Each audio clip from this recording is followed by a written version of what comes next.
अहम ख़बर मां शेयर कंदासीं। वॾे वज़ीर जी सदारत में एक्सप्रेस वे ते फॉलोअप इजलास थियो। वॾे वज़ीर मलिर एक्सप्रेस वे जे पहिरीं मरहले ते कम तेज़ करण जी हिदायत करे छॾी। वॾे वज़ीर जो चवणु आहे त जाम सादिक पुल खां शाह फैसल टाउन ट्रैक जल्द मुकमल कयो वञे। अगस्त जी आख़िरी या सितंबर में 15 किलोमीटर मलिर एक्सप्रेस वे खोलणु चाहियां थो। वॾे वज़ीर चयो त मलिर एक्सप्रेस वे एयरपोर्ट जो हिकु मुतबादिल रूट बि ठही वेंदो।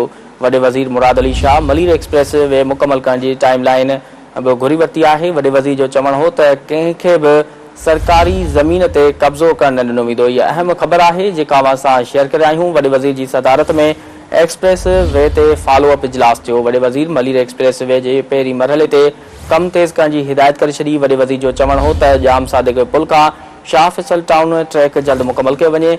अगस्त जी आख़िरी या सितंबर में 15 किलोमीटर मलिर एक्सप्रेस वे खोलणु चाहियां थो।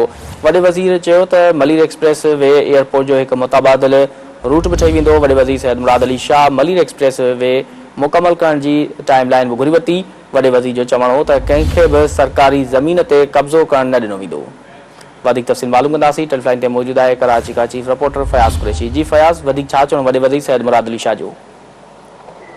बिल्कुल अब्दुल कयूम वॾे वज़ीर सैयद मुराद अली शाह जी सदारत में मलिर एक्सप्रेस वे के हवाले से फॉलोअप इजलास थे। इजलास में सूबाई वज़ीर Syed Ghani, mayor Karachi, Murtaza chief secretary Haider Shah, principal secretary आवास समेत कमिश्नर कराची ॿिया जेके अमलदार आहिनि उहे शरीक थिया इजलास में मलिर एक्सप्रेस जे पहिरियों मरहलो आहे उते कम जी रफ़्तार तेज़ करण जे हवाले सां वॾे वज़ीर हिदायत कंदे चयो आहे त जाम सादिक पुल खां शाह फैसल टाउन ताईं 15 किलोमीटर जेको ट्रैक आहे उनखे पहिरीं मरहले में मुकमल करणो आहे। अहिड़ी तरह सां मैं सन ते चवण अगस्त जे आख़िरी या सितंबर जे विच में जेको 15 किलोमीटर मलिर एक्सप्रेस खे खोलणु चाहे थो। संदसि चवण त मलिर एक्सप्रेस वे एयरपोर्ट खां हिकिड़ो मुतबादिल रूट बणिजी वेंदो। अहिड़ी तरह सां एक्सप्रेस वे खे मुकमल करण जे हवाले सां वॾे वज़ीर न सिर्फ़ु टाइम लाइन घुरी वरिती बल्कि कमिश्नर कराची खे मलिर एक्सप्रेस सां जेको रीक्लेम करण जे हवाले सां ज़मीन आहे उनजो सर्वे करण जे हवाले सां वॾे वज़ीर हिदायत कई। संदसि चवण त 15 ॾींहंनि में न सिर्फ़ु सर्वे करे रिपोर्ट ॾिनी वञे बल्कि वॾे वज़ीर समूरनि डिप्टी कमिश्नर खे सरकारी ज़मीन जी जेको मुकमल हिफ़ाज़त करण जे हवाले सां पिणु हुकुम जारी कंदे चयो त मूंखे कंहिं क़िस्म जी सरकारी ज़मीन ते कब्ज़ो करण जे हवाले सां का बि शिकायत मिलणु न घुरिजे।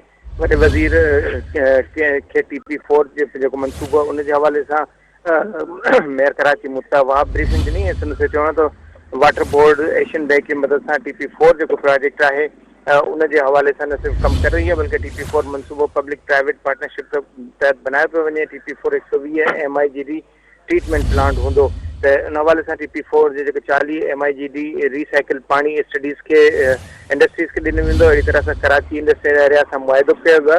वॾे वज़ीर खे मेयर कराची इन हवाले सां समूरी ब्रीफिंग ॾिनी। वॾे वज़ीर DG PPP यूनिट असदामन खे हिदायत कई त जनवरी 2025 ताईं TP4 जी जेका RFP आहे उनजो डॉक्यूमेंट जारी कयो वञे। ट्रीट प्लांट 4 जेको आहे प्रोजेक्ट के हवाले से वॾे वज़ीर टाइम लाइन मुक़ररु करण जे हवाले सां हिदायत कंदे चयो त खेसि टाइम लाइन ॾिनी वञे त केतिरे मुदे जे अंदरि इहो न सिर्फ़ु मनसूबो मुकमल थींदो बल्कि खेसि वक़्तु ॾियो ऐं वक़्त जे अंदरि ई जेको मनसूबा आहिनि उहे मुकमल थियण जे हवाले सां खेसि उन हवाले सां आगाही ॾिनी वञे। ठीकु आहे फयाज़, तफ़सील ॾियण लाइ वॾी महिरबानी।